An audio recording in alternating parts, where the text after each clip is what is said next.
Amazon is hiring near you. Earn a competitive wage and start as soon as 7 days.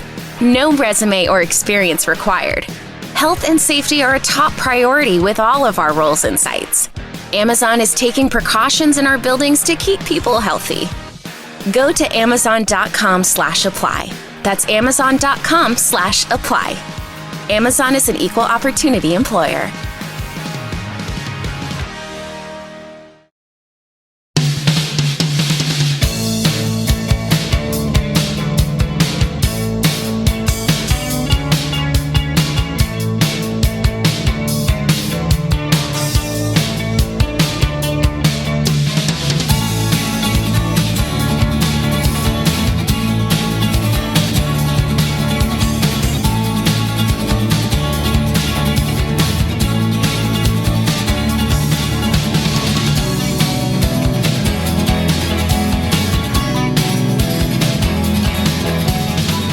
Hello, and welcome to another installment of Old Men Yell at Cloud. I am Christopher, and I am joined once again by my cohorts Patrick. You are. And Jim. What's up, you bitch-ass sluts? Oh, thank you. Cool, yeah, keeping it nice and classy. Yeah. Yeah, what a piece of shit you are right off the bat. Yeah. So I liked it. We're reclaiming it. Am I the piece of shit of the day? I feel like Christopher has a different person he says is a piece of shit every different day. I mean, usually it's due to something that they do. Due to something that they do. But yeah, in this case, Jim is probably the largest sack of shit in the room. Oh, okay. But that's okay. It's an honor. Yeah, it's okay though, because you've had a rough day of doing some demolition on your basement. Yeah, I was the demolition man from that movie. Yes. Who would you be? Stallone or Snipes? Oh, I don't know. I haven't Seagal. He was in it, wasn't he? Was he? No. I don't know. I haven't seen that movie in a very, very long time. So there was one morning within the last 4 years of my life where I woke up on a Sunday, and the first thing I thought of when I woke up is fuck, I want to watch Demolition Man today. So I did. As soon as I got up, I made some coffee, had a cup of coffee, and just turned on Demolition Man and watched it. And It's great. It's great. It was fine. Yeah, I mean, it was as acceptable as ever. Today, we are going to be discussing the 1985 Cure album, The Head on the Door, which was sort of their entry into mainstream success. And we are joined today to do so by Bill Jackson. Bill, how's it going? Wonderful. Thank you for having me. Oh, hey, no problem. There was a slight pause there, and I was like, Jesus Christ, did I say the wrong name? No, I was about to dive into all the problems in my life. But That's fine, go ahead. no, never mind. No, it's a story time. yeah. We talk about our feelings. Yeah, no, we can talk about anything. For a good 7-episode clip, Patrick would just fucking talk about McDonald's because he had a fucking weird problem where he would go to McDonald's 4 times a week. I was going to say, this album is not to be confused with Face in the Wall, which is a music video that Patrick did. With you, I believe, right? You directed that. Yes. Yeah. Yes. What song was that? Was that Rabbits? That was Rabbits. That was Rabbits, yeah. Back when it was Gremlins, yeah. Yeah. And then I wanted to have a Patrick wall of my very own, and it never happened. It will. I mean, It will. It could. It still can. You just got a new house. he is here, and he has plenty of skin that you could take. Yeah. Hey, you just tore down your new studio. You can use my flesh for your new soundproofing. That's fine. Yeah, just stretch it across. Yeah. All right. Won't be horrific at all. We'll talk after the show. Okay. Cool. Yeah, so with the Ed Gein business out of the way. Yeah, The Head on the Door is The Cure's first full band recording in 3 years, since 1982's Pornography. Following that album, the band sort of had an acrimonious split after bass player Simon Gallup and singer Robert Smith got into a fist fight on stage at one of their shows. Incredible. And the Cure was more or less a solo project for Robert Smith for a few years, as he did a string of singles, and then the album The Top, which was sort of at his personal nadir, as he was heavily dependent on psychedelics and didn't really know what he was doing at the time. And also he was doing some sessions with Susie and the Banshees as well during that time.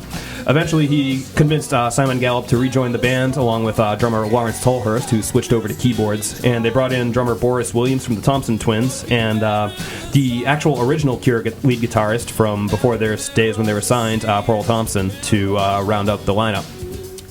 And Smith basically was listening to albums like Dare by the Human League that he thought had a pretty good arrangement of songs in terms of diversity and moods and things like that. And he wanted to create an album that had that sort of diverse set of moods. So he constructed the songs in this album. I think it's the only album by The Cure where he has the sole songwriting credit for all songs. Right. And, like I said before, this is their first mainstream hit. It was top 75 in the U.S., which isn't too impressive, but it was top 20 in several others. Eventually, it was certified gold in the U.S., U.K., and France. And it received generally positive reviews across the board. Even noted asshole Robert Christgau gave it a B. So it was doing pretty well critically. And it was really their first foray into pop, notwithstanding Boys Don't Cry at the beginning of their career. So why don't we get this going and discuss favorite songs? Jim, why don't you start us off? I'm going to go with Push.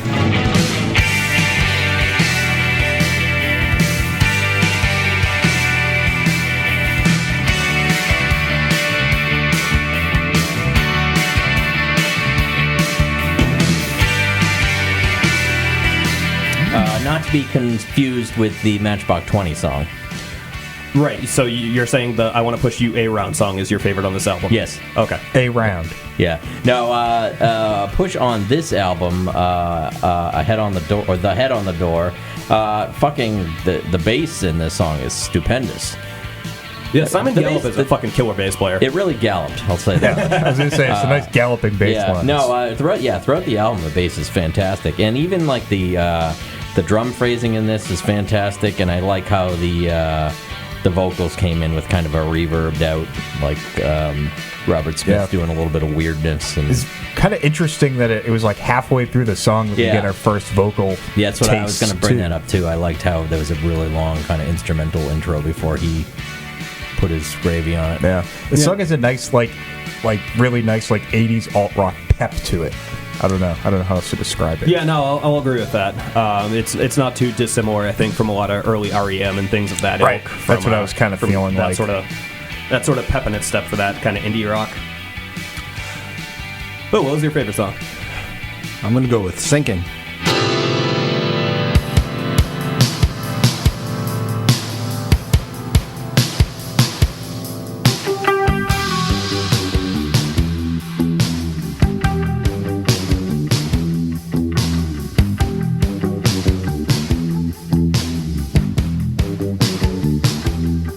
Sinking. Yes, it was the last song on the album. It was the first time I was like, I want to hear more. So they made a good choice on making that the last song on the album, I think. The whole ambience, very ethereal. Yeah, just super cool. And I liked that there were no vocals for a lot of it. And the vocal effects really supported that ethereal stuff and everything. So I just enjoyed it. Bassline is still stuck in my head. Yeah, and that's when we were talking about a little earlier, where similar to a lot of the stuff on Disintegration, where it's really milking that one bass line through the entire song, but it still manages to not be like oppressive or anything worse. Patrick, how's about you?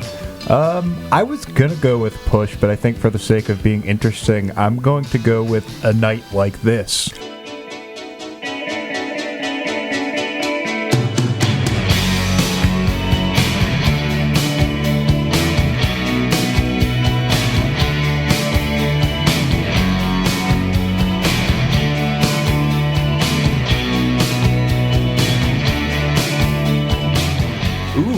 Similar feelings in terms of it having that nice sort of 80s jangle, jangly indie rock, alt rock pep to it, but that this one was like a little more mopey and sad. Like my note for it was mopey and pretty and vaguely Springsteen-y with the sax solo.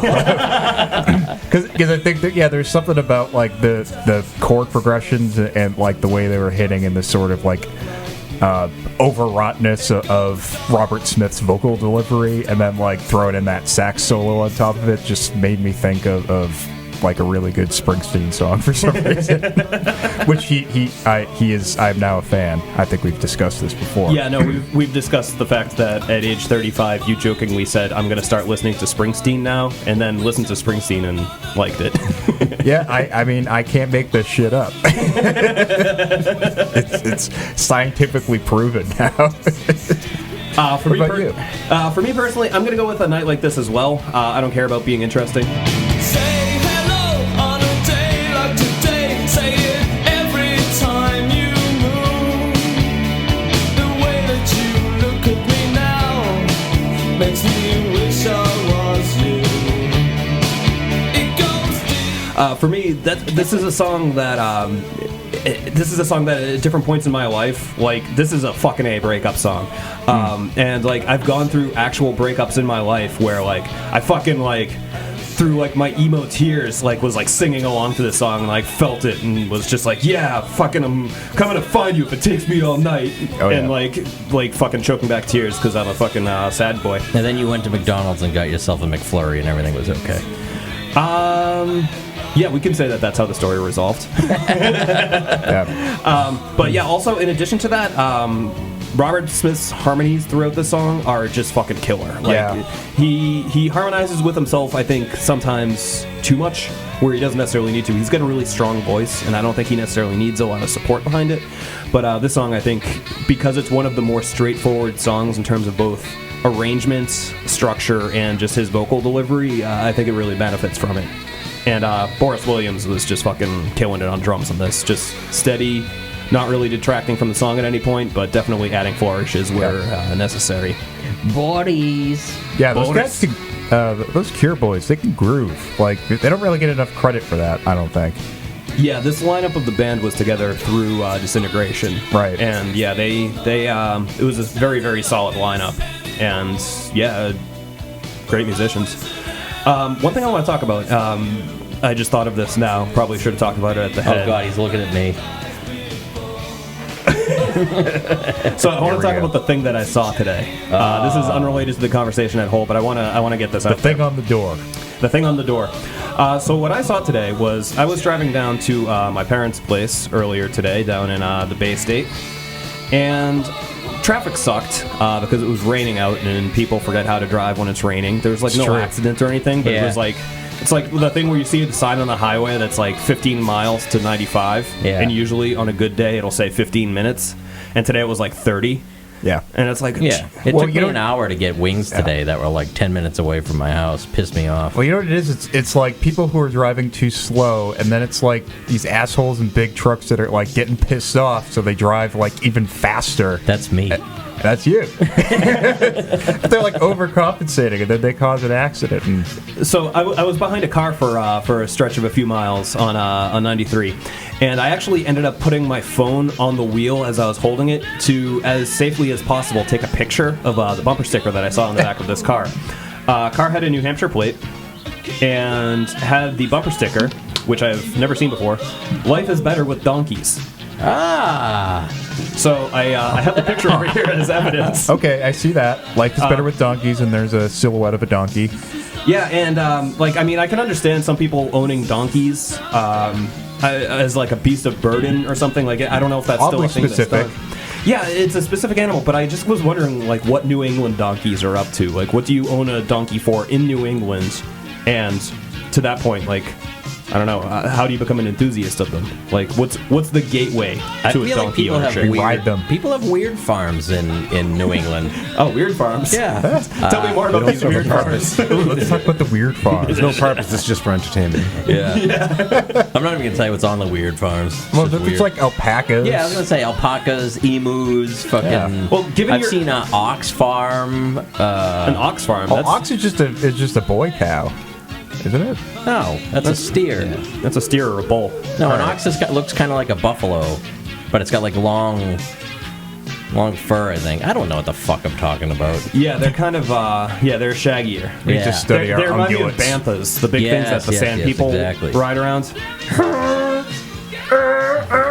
So you know that scene in Star Wars where the sand person is doing that? Yeah, that was me Yeah. under that. Okay, And, cool. Yeah, it was crazy because I wasn't born Jesus, for so a now few you've years. been in the Nookie video and the Star Wars film? That's incredible. Correct. No, I was just gonna say that scene is reversed. So if you watch it, it's literally just they're reversing him pumping the staff up and down above his head. But that's all I had about that. Wait, was the Nookie video what was the filmed point of in that? Boston? It was filmed in Boston and New York.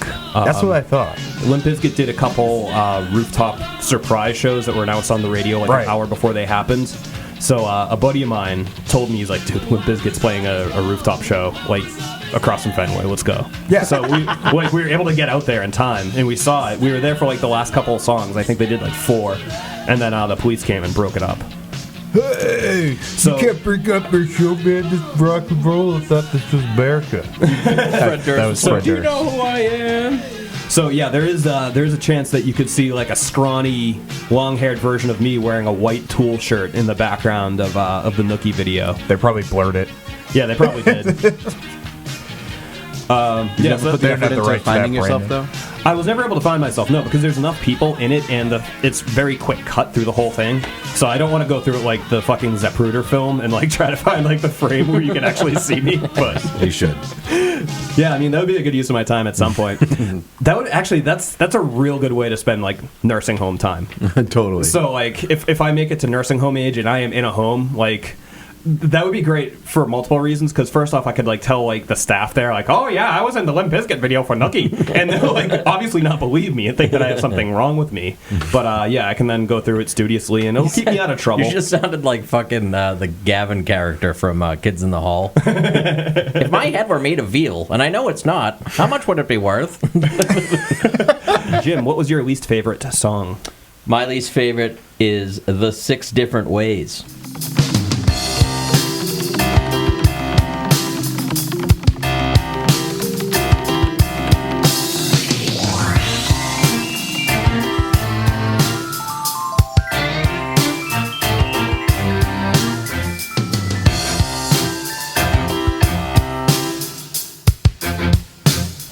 And I'm going to tell you the 6 different ways that I didn't like this song. Let's hear him.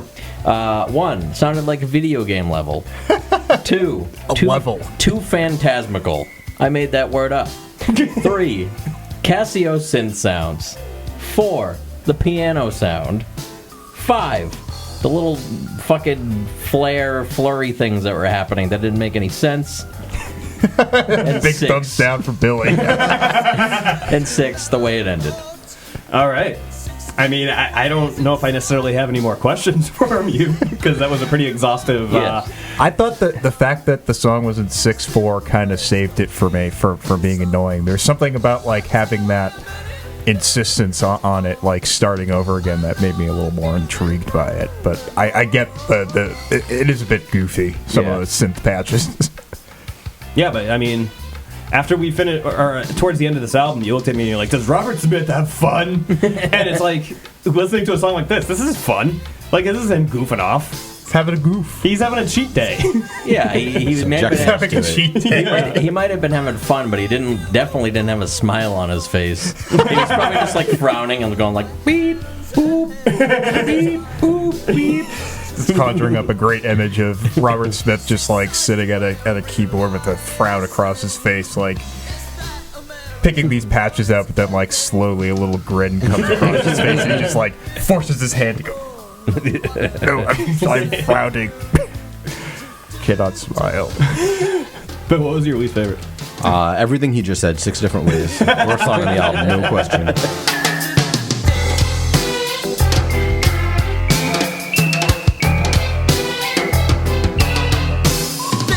This is stranger than I ever. Okay, so that was not a thumbs down. That was like a... Not a thumbs down to him. Like, yes, I agree. Oh, okay. All Thumbs right. down on that ridiculous flourish that kept happening. Sound design, horrible. I mean, not horrible, but like in the context of the amazing sound design the whole album's drenched with. Yeah. Like, why? It it's must like be intentional. bit of a It must be downgrade. intentionally bad, yeah. But I don't agree.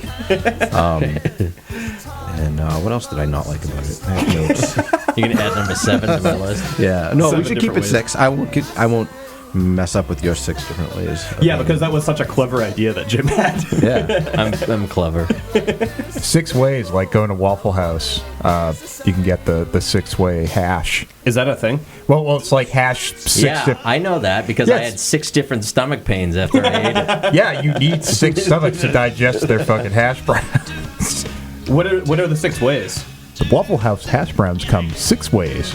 Traditional, scattered and smothered with onions, scattered, smothered, and covered, onions and melted cheese, scattered, smothered, covered, and chunked, which is onions, cheese, and ham, scattered, smothered, covered, chunked, and topped, which adds ham and chili to the mix. Oh no! It goes on. Hold on. Chili. Chili. Yeah, thank it's like goodness. the only thing they could have done to make this more abominable. Scattered, smothered, covered, chunked, topped, and diced. Adds diced tomatoes into the bit. That's like, I like that the last possible way adds like a little bit of like real world value to it. Yeah, It's diced. like, okay, we've shit on this thing enough, and we'll put some tomatoes on it, because that's like a real thing that actual people eat. Yeah, I feel like that should have gone earlier in the lineup because it sort of degradates as it goes down. Like chunked should be like at the bottom. Like that's you've reached the end. Like you've totally given up on any self-respect at that point. Is it cumulative? Can you get the tomatoes but not put all the shit in the middle? I don't know. He listed out 6 ways that you can get it. Okay, so 6 They said- distinct ways. Yeah, Okay. I think that, yeah. I'm not sure what the permutations of it. Like I like how many different combinations there are, but like it has to be more than 6 times 6 times 6, I guess. Yeah. God, can you imagine the fucking like goblins out there who get like the like totally done hash browns, like with the chunks, with everything else? Oh yeah. I can't imagine that someone out there is like, oh, I'd like this and tomatoes on top, please. Like, to me, that is the equivalent of going to McDonald's and getting like the most fucking revolting amount of food possible and ordering a Diet Coke with it. Yeah, I mean, you have to go all in, and I'm sure there's people who just put that right on top of a waffle and just like, you know, I haven't done this. Can you put this on a waffle and put the eggs on top? Yeah, exactly. I On want a to bed cut of in and get grits. it all in one bite. That's how it's done. I mean, you got to get out of there as soon as possible because their bathrooms are not very accommodating. There's something about Those are bad bathrooms. Yeah. I've told you on this show about my one Waffle House experience, right? I think. Where I ate there with my family, and as soon as the plates were cleared, after we had finished our meal, the largest moth I had ever seen just dropped dead in the middle of the table. Good stuff, good stuff. Bon appetit. It's so nice that it waited. Yeah, no, I mean, it is good that it Was didn't this die south of the beforehand. Mason-Dixon? This was in good old Kentucky, so yeah. Ooh, yeah. Yeah, no, we were in the... Tuck. We were in the Fort Knox area where my brother-in-law was stationed at the time when he was in the military. Now, the great thing about Fort Knox, besides the fact that I don't think there's any gold there because the only thing really guarding it is a chain-link fence. The great thing about that is that every exit of Fort Knox is immediately followed by a strip club called the Thoroughbred, and they're each numbered. So it's like the Thoroughbred 1 through 5, or however many exits there are to that. I mean, there's particular nothing base. to do out there, so what do you Are they rated like it like is number one like that's like the best one? Based, and then, based like, on it your just, rank in the military, you get to go to a different one. I You get guess. to go oh, to a so the different privates Thoroughbreds. go to number 5 Yeah. or yeah. Also, right up the road from me here, and I'm using Rick terminology of New Hampshire, like right up the road. It's like a 10-15 minute drive. But there is there's an adult store that offers military discounts, which is I think I super passed crazy. it. Yeah, quite possibly. Yeah, is it Is right it right next to the gas station? Yes, and a dog grooming place. Yes. Yep. That Come is on the in, one. lonely boys. Home from war. Patrick, what was your least favorite song? My least favorite song was "Close to Me."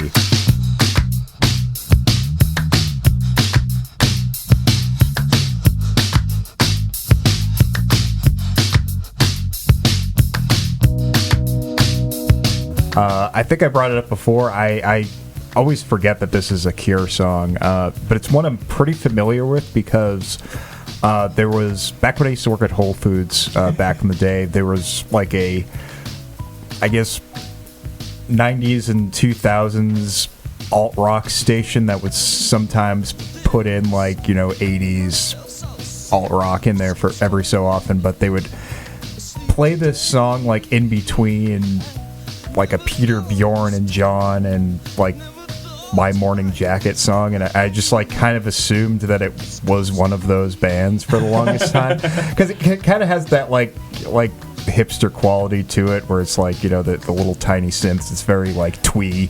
If this came out 20 years later, it would be fucking insufferable, and it would definitely be by Peter, Bjorn, and John. And there would be a whistle part. Yeah, exactly. I think that there would be no brass part. There would be whistles and hand claps. But I mean, other than that, like in context with the rest of the songs here, where it's kind of like poppy and fun, like it makes sense, and I kind of appreciated it a little more. But yeah, I'm still not like 100% into this track so much. Fair enough. For me, I'm gonna go with Screw.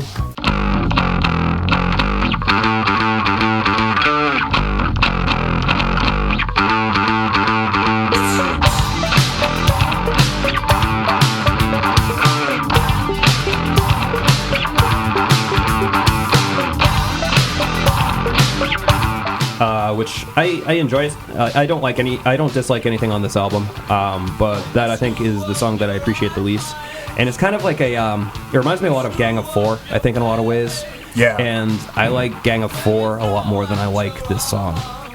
You know, it was just the sort of thing, like, as I was sitting there listening to it, I was like, I'd rather be listening to Damaged Goods right now. Yeah, it sounded like they were trying to be purposefully off-putting, like a little more angular. It wasn't doing it for me. Yeah. Jim, MVP moment. I'm going to go with the pad sounds in Sinking.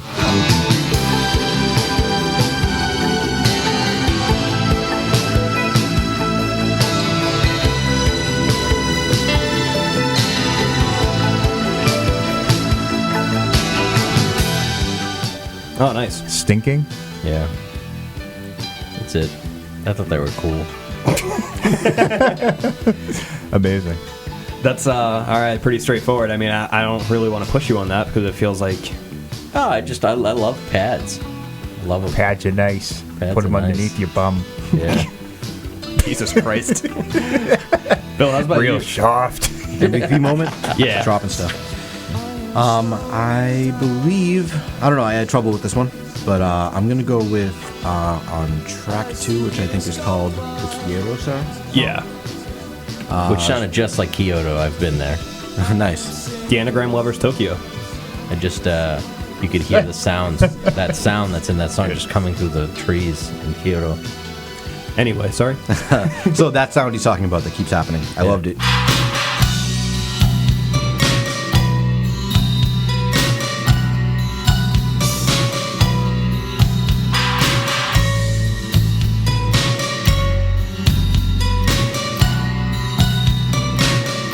I think it was like a DX7 trying to sound like a dulcimer or a coda or something. That sounds about right. And it reminded me of Karate Kid 2, and I loved it. Cool. What you got? My MVP moments was in shit. It was in The Baby Screams. The intro synth right at the beginning of that track was really fucking cool and sounded like very ahead of its time.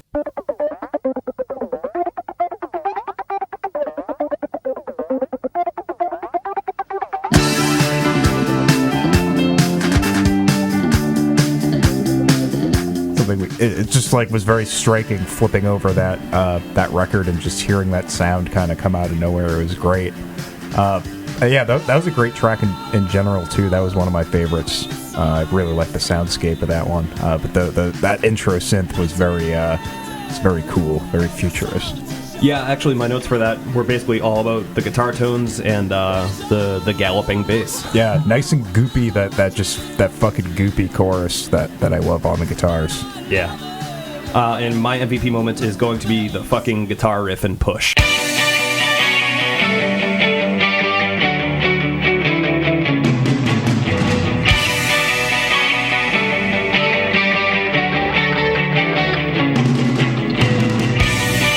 That guitar riff is one of The Cure's best moments, as far as I'm concerned. It is the hookiest part of that song, and it's probably the hookiest part of this album. And yeah, it's a great riff. The rest of the song I like. I don't like it as much as that guitar part. And yeah, it's just whenever they play it live, it's always a highlight. And yeah, great fucking guitar riff. Jim, you got a comparable album? I kind of do. I have what I want to do for my comparable, and if that's not acceptable, I have a backup. But my comparable is going to be 1979's Drums and Wires by Ecstasy, strictly for the song Making Plans for Nigel, and is the only song I know off of that album. I mean, if you explain yourself, I'll accept that. That was it. It sounds like Making Plans for Nigel. Okay. Making plans for Nigel. We're making plans for Nigel. Master Bruce. And if that's not acceptable, I was going to go with Song from the Big Chair. Oh, okay. Yeah, that's a very good album. Super underrated. Same year. Yeah. Yeah. Good shit. Yeah, I love that record. Tears for Fears. Billy, you got a comparable album? I do. I don't feel like it makes any sense. That's but- Doesn't matter. Yeah, Good. nah. So yeah, it's just the 13th Step by... 13th Step by A Perfect Circle. Sorry. The computer just cut out, so we're doing our best here to make it. We're going in raw. No, I can see that. There's definitely some ethereal stuff going on that album that kind of... Yeah, for sure. I think the package in particular is very Curie in its guitars and what have you. But yeah, no, I'll definitely agree with that. Cool. Thanks. No problem, Dad. I'm going to go with an album that came out in 1986, actually, and that is Tinderbox by Susie and the Banshees. Because I'm actually not as familiar with the other record that they mentioned, that Robert Smith mentioned, but I do know this record, and I could hear quite a bit of like connections in that it was like very dancey and poppy, but also very mopey and staring down at your shoes, goth rock, and they're both very very good, very enjoyable records to listen to in their own right. And for me, I have to look up the album title here because I wasn't smart enough to do that in advance. Strange Times by the Chameleons. And they were another English post-punk band of the same time. When I was in 8mm Fuzz, our singer was fucking obsessed with this album. I didn't really like it at the time, but I've kind of grown to like it a little bit more. And yeah, a lot of the same kind of things at play here. Kind of atmospheric, moody songs. Weird dichotomy of some parts of the production are bone dry and other parts are weirdly drenched in reverb. That sort of thing. So quite a bit of that going on. So yeah, that's what I'm going to go with. Jim, on a scale of 1 to 10, whole numbers only, what are you going to give The Head on the Door? I'm going to give it a strong 7. I think I definitely like this more than Disintegration, which I can't remember what I rated that. I probably rated it at 7. But that would have been a soft 7. This is a hard 7. Nice. This one, I could see myself listening to this one again. It's definitely engaging and pleasant to the eardrum. And, All right. Bill, what would you give it? I'm going to go with a 6, I'd say. This is my introduction to The Cure. I had high expectations, and they were not met. If it was an instrumental album, that would bump it up to, like, 7 or 8. So what Bill's trying to say is he hates Robert Smith. I think so, yeah. That might be the case. That's Bob's voice. Yeah, no. But I definitely didn't dislike it. I'm going to go back to it and listen to 2 songs. But that will be it. I'm definitely going to check out their other stuff, too, because like I said earlier, expected it to be overall darker, and I think that's how this album stands out from the others. Yeah, it's definitely one of the ways that it does that. Patrick, how about you? I forget what I gave Disintegration, because I do like that record quite a bit, as sort of gigantic and laborious to listen to as it is. And I think at this point, since I'm still not as familiar with the songs on this record, I would give this a point below whatever I gave Disintegration, which we're not going to we're not going to like retro fit this or anything. So I'm just going to say a 7. A strong 7 though, because I thought the songs were a bit more interesting in some ways than some of the tracks on Disintegration, where they were just like a lot more concise and seemed to have more spice going on. Whereas, some of those big 8-9 minute tracks on Disintegration, there really was a lot, not as much going on instrumentation wise. It was more about like giving it space. But this felt a little more condensed. Right. For me, so The Cure have 4 tiers of albums for me. There's Disintegration, which is a 10 for me, no matter what. It's like the 4 different tiers of strip club.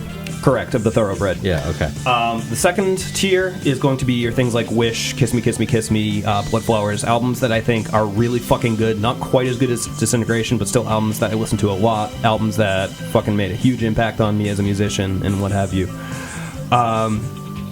The third tier is going to be albums like The Head on the Door, where there's a lot that I really like about it. There's some things that I like less about it. It's not as strong as some of their other output, but I still really, really enjoy it. And then the last tier is their most recent album, 413 Dream, which we don't have to talk about. So I'm going to give it an 8, because I think that third tier, Cure, is always going to be an 8 for me. And yeah, it's just it's a fun album. It's one that I think gets a little overlooked in the Cure's canon, and one that's worth checking out at the very least. So that will give us a grand total of 1 billion. 1 billion, our highest rated album yet. Wow. While you're working that out, I'm a little offended that you introduced me to The Cure with a tier 3 album. Thanks. gotta let you in gently. Well, to be fair, for me, that's an here. 8 out of 10. Right. Yeah. So that gives us an average of 7 from the 4 of us. So I win. I think that's probably about right. Yeah. I would agree. I thought I was going low, so The strong 7s have it. Fixed it. Yay. So, This is the part of the show where we all look at each other and go, yeah, that's fair. That's fair. I promise I will listen to this again and give it another chance. What else you got going on? Who, me? Yeah, just anyone. Jim, I feel like you always have a tale to tell about like about a child that has wronged you or something. Do I? I mean, A stranger that has wronged you, a loved one that has wronged you. I was driving home from a Halloween party last night, and Oh, that's right. It's Halloween time. Scary. Spooky season, everyone. Yeah. Well, it'll be over by the time this episode airs. I think an 8-year-old on a church stoop danced at me. Danced at you. Danced at me. On a church stoop. Do you want to talk about I that? drove by the church and I looked quick and I saw 2 young kids just hanging out on a church stoop, and this is like fucking 11 o'clock at night, mind you. I don't know why these 8-year-olds were hanging out on this church stoop. And I turned away, and out of the corner of my eye I saw this kid dance at me, and I just carried on. Was it the floss? It might have been. That's Probably the big the thing. floss, yeah. It's the big thing now. I wouldn't have tolerated it. They make eye Would contact you with say you. you've tolerated? I would not have tolerated it. Well, I mean, Jim's come very close to like screaming at children, if not like hurting them before. So you're recovering. I mean, there was the one in the elevator where you stopped the elevator to yell at the kid. Yeah, well, he was a shit. His dad obviously isn't hitting him hard enough, so I had to. Jesus. So, actually, speaking of I didn't hit the kid, by the way. Just so everybody knows. Speaking of violence and church, there was a church in Saugus. It's still a church. I think it's a different denomination or something now on Main Street. When we were in high school, and John Green and I always used to refer to it as the church that had kids fighting outside, because they used to have like night masses on the weekends, and I think only adults were allowed inside because there were just a bunch of kids on the lawn. And inevitably, it would be after dark. You'd be driving by this church. It'd be lit up inside, and God knows how many kids would be on the lawn. And at least 2 of them would be inside of a circle, facing off against each other. It's just like Lord of the Flies outside when the parents are gone. They're just like, we don't know what to do. They're outside. We are heathens. They're outside fucking going at it, and inside they're fucking sacrificing a goat to fucking Satan. It's like, kids, if you walk not even 10 minutes west down Main Street, you can go to Kowloon. Don't do this. You don't have to fight. It sounds like a cult tactic, though. If I was that kid stuck outside while the parents had their own special church, I would want to know what that church is, and I would stay until I was allowed there. Okay. So, you think that not allowing the children inside is just enticing them to To fight. Kids want what they can't have. Exactly. Well, do you think that the fighting was related to that anticipation of one day being able to get into the church? Somewhere deep inside, yes, for sure. If I can prove my might, they will let me in those doors. Speaking of churches, when Christopher and I were in Reykjavik, we were trying to be disrespectful to the church, and we couldn't do it because some other people were being disrespectful in the church. That fucking woman clucking away like a hen, talking about her lunch. Fuck up. Yeah, we're inside a church, so Jim and I are trying to clap and make a lot of noise so we can get a convolution of the place. Just being respectful. And this woman just kept talking to this guy about... Oh my God, you should have had what I had for lunch today. It cost $20 and I got a beer with it. Oh, it's always great running into another American in a different country. Yeah, especially ones who one of the things that really chaps my ass about going to Iceland in particular and seeing other Americans there is the one thing that any rudimentary website or source you look up online, the first thing it'll tell you is if you're going to go to Iceland, food and alcohol is very fucking expensive there. Yeah. And the reason for that is because it's a rock in the goddamn middle of the Atlantic Ocean. Yeah, it's just There's like not Hawaii. a lot in the way of actual food there, so they have to import a ton of shit. So things are expensive there. So yeah, whenever I hear people like that old woman who's just like, lunch cost me $20, can you believe that? Yeah, that's pretty reasonable for lunch, I think, especially with an alcoholic beverage. Yeah, because you saw the beer prices there. It wasn't cheap. Yeah. It's to get a beer here, an average beer, you could probably get it as low as $3 if you get a draft. Even if of swill. Even if I wasn't going with you and Danielle and I didn't look that up ahead of time, I would have went to places and been oh, this is expensive, but it makes sense because, like you said, it's on a fucking rock in the middle of the goddamn ocean. Yeah, because you're a smart person who can make connections and not think that everything is about you and think that this lady probably just thought that they were these Icelandics were out to get her and make her spend more money. Well, yeah, and the thing is, it's just absolutely fucking mind-blowing. And the amount of people who think that they're not in a country where people live and go to work and do shit, and that they're at Disney World where people are trained to serve them, it's it fucking pisses me off. Yeah, seriously. I mean, it's like you said, nothing takes you down a peg like going to Europe and seeing other drunk Americans act like assholes. Oh my God, yeah, we were walking down the street and Emily had her Patriots fucking beanie oh God, on. Yeah, forgot and about this woman was like, "Oh my God, Patriots, yeah!" It's shut up. Well, no, she immediately went over and grabbed Emily by the arm too. There was physical connection, and I would not have dealt well with that. This was it was 11 o'clock in the morning, and this woman was shit-faced. Yeah, she was screaming, literally just yelling in the middle of a public street in the middle of downtown. Yeah, fucking disgusting. And it's downtown there. It's not like you're in downtown Boston where you're competing with the noise of cars or homeless people or whatever. There's not a ton of traffic or anything. No. It's a pretty quiet town. So it's going out into the middle of Air and just screaming in the middle of downtown Air. Which Patrick does every night at 7:30. I do. I'm looking for my cats. Yeah, you do that when you're going out to get your to get your cup of coffee and cinnamon buns from the coffee place. That's true. Yeah, and running into Scott Kurland, which I did. Hi, Scott. Oh, those really good buns. Hey, do you think the guy we met at the Lebowski bar is listening to our show? I hope so. He took a note, actually. So, David, right, I remember your name, David. Yeah. If you're listening, hey, what's up? You seem like a nice gent, and I hope you're doing well in your medical studies in Minnesota. Yeah. I hope you don't. I hope you fucking die. I'm sick of your shit. I'm so sick of your shit. I'm with Patrick. Okay, cool. 50% of us have your back, so you can take that for what you will. He's gonna write, "Hey man, fuck this Patrick guy." I'm giving you 2.5 stars on iTunes. Wait, who are you talking about again? A dude we met at a bar in Iceland. I was sitting at the end of our row at the bar, and this dude was sitting next to me and was obviously traveling alone. So I just started talking to him, and he kind of started talking with our group, and was a nice guy. Yeah, he's a nice dude. Yeah, he was traveling by himself from Minnesota. He he was working at a hospital in Dallas that I knew because I would go down and visit my friend Dennis all the time. He's like, "I know that area." So we were talking about that. It was a good time. Yeah, and he's originally from Lubbock, Texas. And I was like, "Oh yeah, that's the hometown of Buddy Holly." And he's like, "Nobody knows that. That's great." Yeah. Fuck him. Yeah, after all that, I'm back on your side, though. Okay, so 75% on your side, David.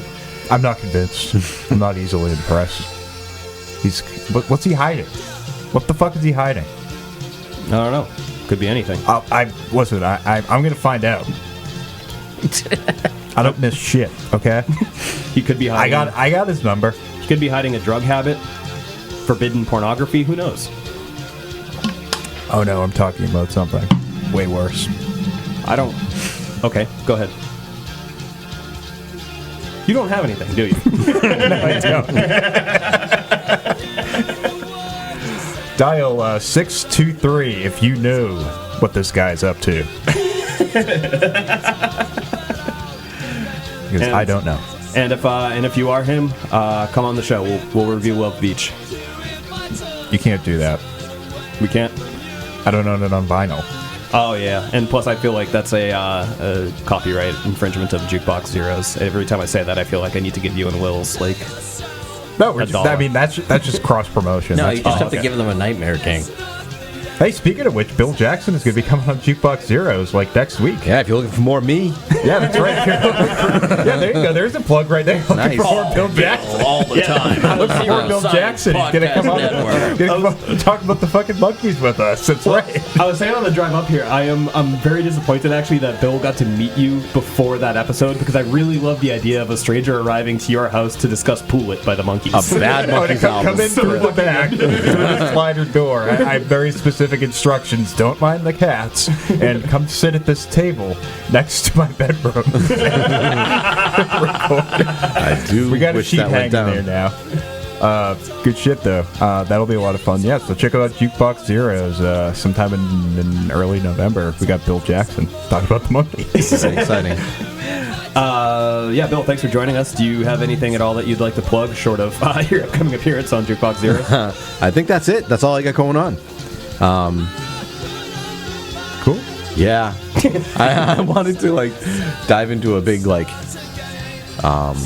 critical thinking. Like I want to promote critical thinking and science, and I just no, I'm not gonna. I mean, to be fair, those are things worth promoting because They are. if you look on either side of you, you'll see examples of why that is the case. But yeah, if I prepared, I'll do it on your show. How's that? Yeah, there you go. Thank you. That's There fine. you go. Yeah, yeah. They like I monologues over hardly there. prepare. Jim, you got anything going on? Yeah, I do. When's it? This is N1 that this is launching? Yes, Not 11/1. one. Yeah, so officially, if you go by the Macy's calendar, it is the first day of Christmas season. Ooh. Because they fucking ignore Thanksgiving like a bunch of fucking assholes. Thanksgiving is awesome. Yeah, Disagree. I like Thanksgiving over Christmas. Christmas stresses The me origins fuck of out every Thanksgiving year. weren't great, but They weren't great, but the resulting holiday is pretty good. I like eating like I'm going to the chair. It's too football oriented for me is and it my still family. the Kia I summer see. sales event happening right now, or is that over? I feel like the Kia summer sales event is happening all year round. I don't think I that's think it ever has. stopped in our lifetime. And I feel like Toyotathon is happening at all times as well. Oh, it's been along with Lobster Fest. Don't forget Lobster Fest.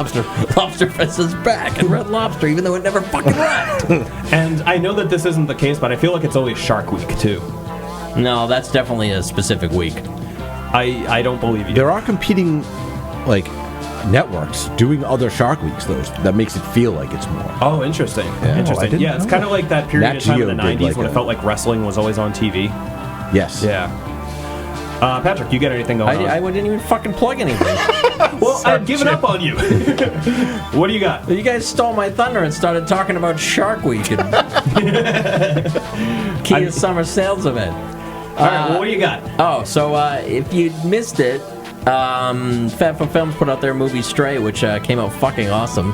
So I saw the premiere and I did a little bit. I was additional sound mixer number 3 in the credits. Oh, congratulations. Are you a best boy? I'm making it. I mean, I am the best boy, but I'm making my way up. I'm making my way up the chain. I actually might be doing a remix of the audio, so we'll see what happens. But Is that available online? Because no, I want to so see it. I asked them, and they said that they're sending it out to festivals and stuff. okay, yeah. So, but Yeah. if you want, there is another showing of it at the Elm Draft House in Millbury on November 2nd. Millbury, where's that? I think it's south of Worcester, like right by Worcester. Oh yeah. I know where that is. Yeah, that's in kind of like that area, Massachusetts, where the map starts fading off for me. Yeah. Darby Dragons. Yeah, exactly. I'm not quite sure what's out that way. Yeah, and you still got your blog going? Yes, I'm actually going to do some updates to it because I actually did some shit. So yeah, if you want to watch me build my home studio, go to buildinghomestudio.wordpress.com. Yeah, I saw the pictures you posted today on Instagram of the demo, and you've taken it a fucking long way since the first time I was there. Yeah, like the first time I was there, I am in pain. I am in a lot of pain. Oh, cool. So that's like a constant for you at this location. Yeah. He was literally just throwing his body up against the wall towards the end of it. That's how I was There's a better way. There's a better way. There's gotta be a better way. If only there was some kind of simple tool. Some kind of thing that I'm glad I ripped down the the fucking shit in the ceiling and everything, because there was mouse shit everywhere. It was fucking disgusting. I need to borrow your cats, Patrick. Oh yeah, they're pretty good mousers. Yeah, you can take one for the weekend. I feel like if you collect enough mouse shit, you can like turn it in for something. It's like tickets at an amusement park. At Chuck E. Cheese's? Yeah. I've got 50,000 mouse targets. What does that get me here at Chuck E. Cheese's? It gets you ejected, sir. Yeah, this thing gets you fucking one-way ticket to being arrested. I need somebody's kid, though. They won't let you in unless you have a child with you. At Chuck E. Cheese? No, you can get in there. I think you have to have a kid with you. Really? At least not the Everett one, where you can get... Yeah. Yeah, because I've gone to like a birthday party for like a niece or nephew at one, and I was not accompanied by the child. I arrived on my own. That might be different. Okay. Yeah, but I think if you just show up, you need to, because you get the little stamp with the number. Yeah, you get when matched everybody up. leaves, they have to have the same number. Oh, that's crazy. Yeah, I mean it's not a bad idea. Yeah. In this crazy world, that's a good idea. Yeah. Patrick, what do you got going on? Oh my god. You can go to the Kia Summer Sales event. That's still going on apparently in like mid-fall 2019. I don't know, not a ton of stuff. I got a couple shows coming up. Vos is going to be playing at the Jungle in Somerville on December 14th. I have to double check that date. And then Butterscotch and Smell doing a show at Once in Somerville. So doing a couple shows in Somerville next month. When's that happening? And that show's happening December 17th. Nice. Yeah, it's a fucking Tuesday. It's a Tuesday Thanks, night. Patrick. Hey, but it's like it's the holiday season. Like nobody's gonna give a shit at that point. Yeah. Just show up to work drunk. Don't expect that from you. I mean, that's Jim's average Wednesday, so you're not really enticing him here. It's Wednesday, my dudes. What about you? I don't really have much going on at the moment. Got some fires in the oven, so to speak. Some things I'm working on, but nothing that I really want to talk about now. Just check out JJ Bittenbinder's television show Tough Target. You can find clips of that on YouTube, and he'll give you lots of ways that you can stay safe in this increasingly terrifying world. Okay. Just want you to be safe. That's so much to fucking ask. And check out the other shows on the Zero Science Network, like the aforementioned Jukebox Zeros, Clamshell Case Files, and all the rest. And if you have a chance, give us a like and review, all that good stuff, rating and review on iTunes. That'll help us with visibility and such. And I think that'll about do it for us for today. Bill, thanks again for joining us. Thank you for inviting me. Send us some hate mail, too. Yeah, and send us some hate mail. Sure. Yeah, tweet at us, @YellAtCloud. Send us your feces. Don't Send us someone else's feces. That is legally assault. We don't want people doing that. Wait, Is it really? I believe so, yeah. Like forcing your bodily fluids onto another person legally constitutes as assault. I am fairly certain. I mean, if the poop was on a spring and when you open the box, it fucking mud pied you in the face. But I mean, how else would you do it? if it's just in the box. So you think you're just going to open up a box and it's going to be like nicely in there, like on a doily and like packed carefully and everything? set it up like, so how do you Well, that's how I would do it. Like sprinkle some sugar on the top. For a while, Danielle and I, when we lived in Somerville, we wanted to start a website called SomervilleSundays.com. And we were going to walk around to everywhere where there's like a pile of dog shit on the ground and just spray whipped cream and put a cherry on top of it and take a picture of it. We never did it. So the idea is out there. I used Feel free to take that. pour baking soda and vinegar on my dog's turds when I was little and Jesus watch Christ. them grow.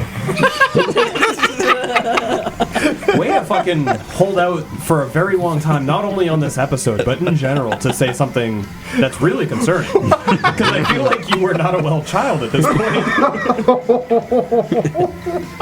What does it say about me that I'm about to try it? You make little like volcanoes and Yeah, it was exciting. So, wait, I love can it. you can you repeat the recipe? Baking soda and what? Vinegar. Was this a real thing? It grows proportionally? Yes, Like it just becomes a bigger version I don't of know itself? if it came bigger. It looked like it came bigger. It might It have just got makes wet. it foam, though. Yeah. It's just it's like just a the shit foam. ingredients for making a science fair I volcano. mean, would baking soda and vinegar do this on their own? yeah. Yeah. So, Why include the shit? feces? There's a base and an acid. You pour them together, and it makes a reaction. For the record, it wasn't my idea. You pour them together on feces, like everyone knows. It wasn't my idea. Who was the sick It fuck? was a kid from my block that I hung out with. We were hanging out in my backyard, and we had some baking soda and some vinegar. Like and you we were do. like, what can we do with this? And I was like, well, my dog shits all over the yard. It was your idea. You said it wasn't my idea, and then talked about how it was your idea. I was the catalyst for the idea, It was, but it wasn't it was my divine idea. intervention. It just came to me. I did all kinds of horrible shit in the driveway that I now own. Yeah, kids on the block are bad influences, in my Yes. experience. Yeah. I feel like I was the kid on the block, though. I We don't all feel like were. I was my own person. Yeah. I mean, that same kid told me to lick the frozen pole. Did you do it? Yeah. It was Did terrible. Did it get stuck? Yes, it did. All right, then. Saw that in a movie, I think. Yeah, right. If only there was some sort of film that is played incessantly from November until January 1st every year. That could have warned you of the dangers I of feel that. like I didn't really know about that movie until like at least the early 2000s because I didn't grow up ever seeing it. But then, like, that's around the time that they really started showing it incessantly on television. Yeah, when they do like 24 hours of it on Thanksgiving or some dumb shit like that. Yeah, you used to have to try to find it. Yeah, Sick I liked it a lot person. more in those days. Like now I'm kind of all set with it. I don't need to ever see it again. Now I want to try to find the live performed one from 3 years ago. That was horrible. Yeah. Did have you ever seen the sequel to it? I've seen the cover of the sequel. Yeah, the sequel, the one that came out in like the mid '90s. Yeah. and it had like a completely different cast, but was like based on the same writer's life. Yeah, it's super weird. I miss when I was a kid. I miss Darren McGavin. Oh. Yeah, I was saying, like, I did all kinds of horrible shit in that driveway. So I used to get in, like, a little wagon. Okay, and strap in, everyone. And you guys have seen how my driveway slants down. It used to be actually a larger pitch, and I used to hop in the wagon and go flying down, and I would just jerk the wheel of the wagon and fly out of it, and just tumble across the driveway. That'd be fine. I also used to ride a laundry basket down the cellar stairs. It'd be fine. Yeah, I did both of those things, but mine was a big wheel instead of a wagon. Yeah, and you'd be fine. Now I can't fucking like get out of bed without breaking my toe. Sad state we're in. When I was probably like 12, definitely old enough to know better, 12 or 13. A friend of mine like slept over, like quote unquote slept. We ended up staying up the whole night. We started at like 2 a.m. by prank calling our science teacher, and like whenever he answered the phone, we would just flush the toilet and hang up. Brilliant. How the fuck did you get his fucking number? It was listed. Yeah. So Big mistake. yeah, he actually, in high school, I dated a girl who was 2 years younger than me, and later on, I was telling her about that, and she's like, wait a minute, that was you? And I'm like, what are you talking about? And she's like, yeah, Mr., I'm not going to say his name here, said that he used to have a listed phone number in case students had emergencies or questions, and he had to unlist his phone number after some maniac kept calling him in the middle of the night one time. Flushing the toilet. Yeah, we called him like do you 3 want? times. He was I just great. want my family back. He was great too Stop because he flushing. looked like a combination of Adam West and Dana Hersey from the movie Loft. Oh God. I feel bad that he just wanted to be accessible to his students. I kind of do too, but this guy was difficult to deal with. Okay. He, I feel like he probably had it listed and like said that was the case, but he probably would not have welcomed phone calls. There's a whole Mulaney bit about that. You've heard Mulaney's stand up, right? Yeah. His new in town one where he's talking about how the teacher's son had a party and everybody showed up and like trashed the place. Yeah. Yes, that's crazy. That was Somebody took a shit on my dad's keyboard. that was the pictures, right? The family photos. Why do you do this? It's horrible. Later on that same night, there was a large mushroom growing in my parents' front yard, and you ate it. My parents' house is on a hill, and sort of like the front yard is elevated from the street a bit with a fence and some like shrub coverage in front of it. So like we hid behind it, taking big pieces of like fistfuls of this mushroom because it was like I said, really large. And whenever cars came by, we would just throw it out at them from behind the fence. My brother came home at like 1 a.m. from hanging out with his friends that night, and he came in. He's like, "What's all that shit in the street?" And we're like, "Oh, that's the mushroom that was in the front." He's like, "That was one mushroom?" I'm like, "Yeah." He's like, "You should probably clean that up before morning." Good stuff. Where the mushroom goblins come. Yeah, it's a problem up north. All right, I think that'll do it. Thanks again for listening. Thanks again, Bill, for joining us. I am Christopher. I'm Patrick. I'm Jim. Seeing you out.